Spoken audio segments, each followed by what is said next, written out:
Hi, my name is Andrey Kuehlkamp, and I'm going to present our work entitled Interpretable Deep Learning Forensic Iris Segmentation and Recognition. This is the entire team that worked on this project. However, this work is a collaboration between the Computer Vision Research Lab at the University of Notre Dame and the Dutchess County Medical Examiner's Office under the sponsorship of the Department of Justice. The iris is the colored tissue that encircles and controls the pupil size, regulating the amount of light that reaches the retina. Although many people already heard about iris recognition, there's still some common misconceptions about it. First, it uses near-infrared light because visible light creates difficulties when subjects have very dark irises. And second, it is not the same as retina recognition, which is a different biometric mode. Iris recognition is a mature and reliable technology that has gained worldwide adoption in the last few decades. And it has been applied from voter registration and deduplication to mobile phone unlocking. The iris is particularly useful because of its temporal stability. It allows for fast and hygienic sample collection, especially important during the COVID-19 pandemic. And interestingly, it was only in the last few years that iris recognition has been shown to be applicable to deceased subjects, which is contrary to previous beliefs. As you can see in this progression, the hardest challenge to post-mortem iris recognition is the decay process, which deforms and ultimately destroys the iris tissue.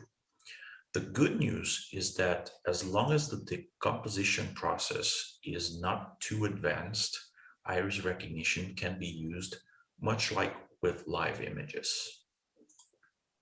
Our collaborators at the Medical Examiner's Office collected over 6,000 NIR images from almost 400 different subjects.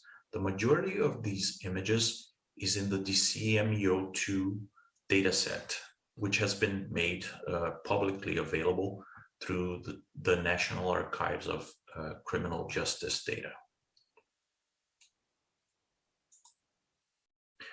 It was not until around 2015 when someone was able to demonstrate that a set of only postmortem iris images can result in over 70% correct matching. More recent work showed that we can expect correct matches up to 5 weeks after death if the subjects are kept in mortuary or low temperatures. Since then, postmortem specific methods have been created and they are demonstrated to outperform traditional techniques used in antemortem images. Some of these techniques make use of deep learning, segmentation, and feature extraction, but they offer little or no intuition at all to forensic experts regarding their results.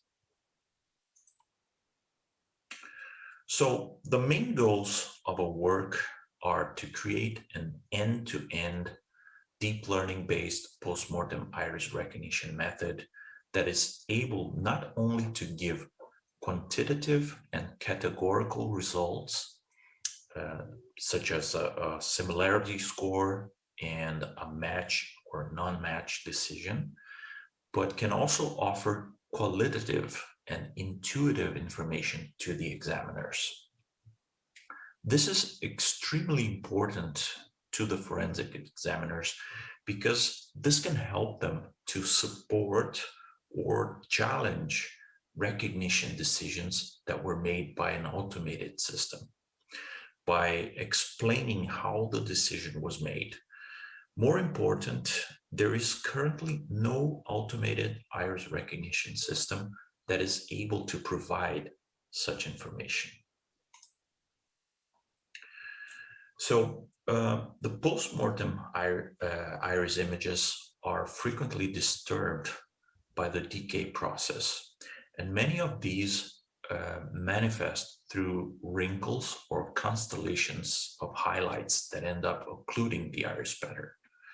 So we want our segmenter to be able to identify these regions so that they are not mixed with the iris texture.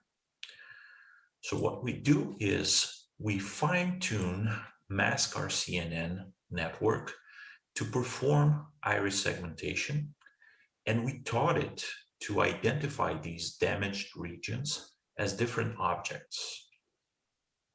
In the end, we get multiple masks for the iris, the wrinkles, and the highlights, which can then be combined into a map of usable iris region.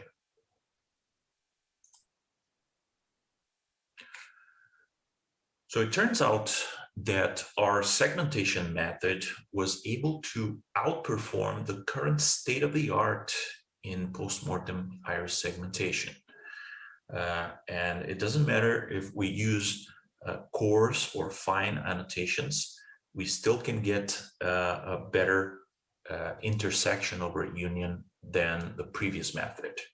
If we take only the best results and we plot them against the post-mortem interval, we can confirm that the segmentation quality declines as the post-mortem interval increases. But that is expected.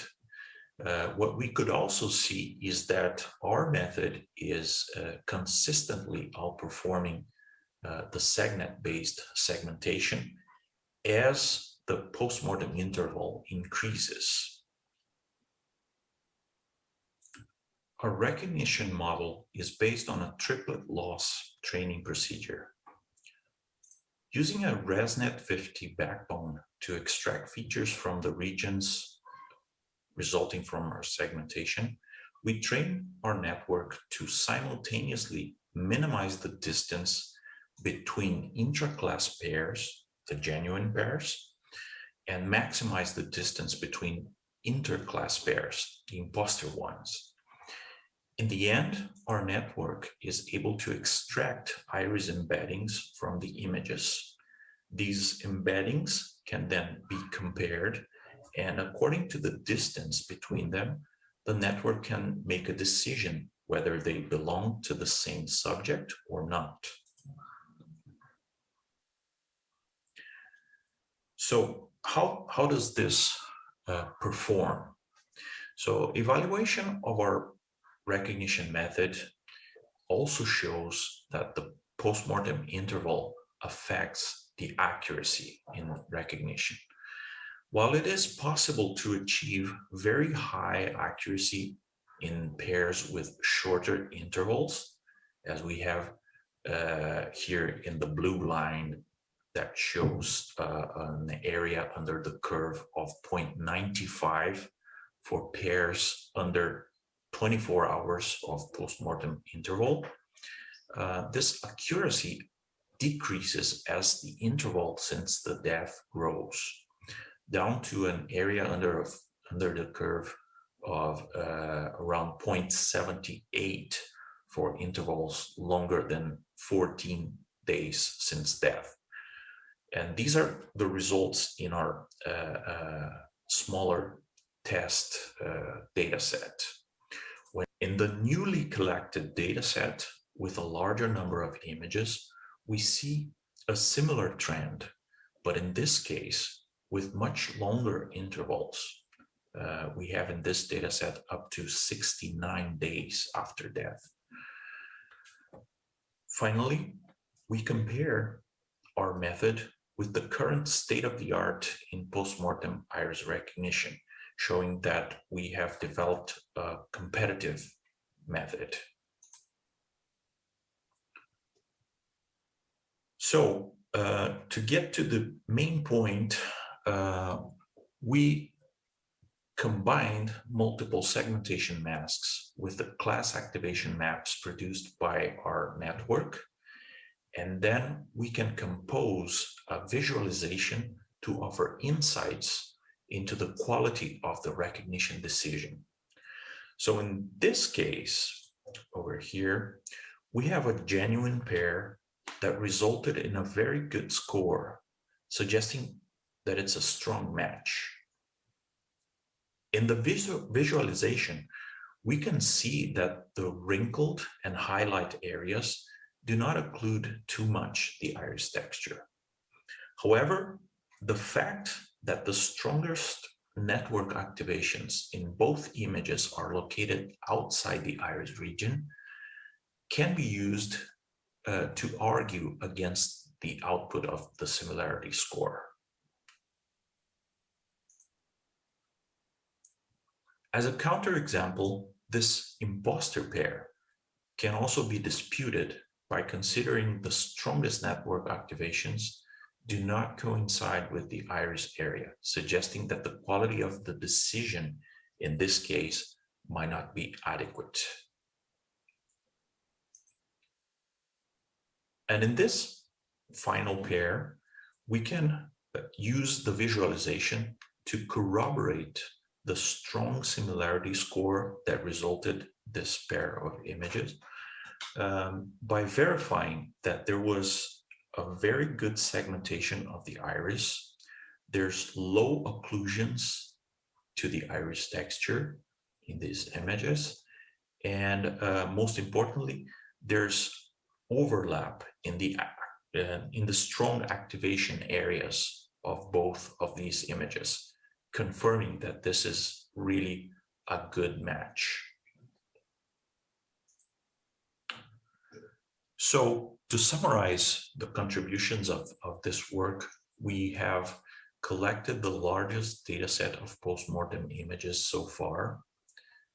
Our mask RCNN segmentation has managed to advance the state of the art in postmortem iris segmentation.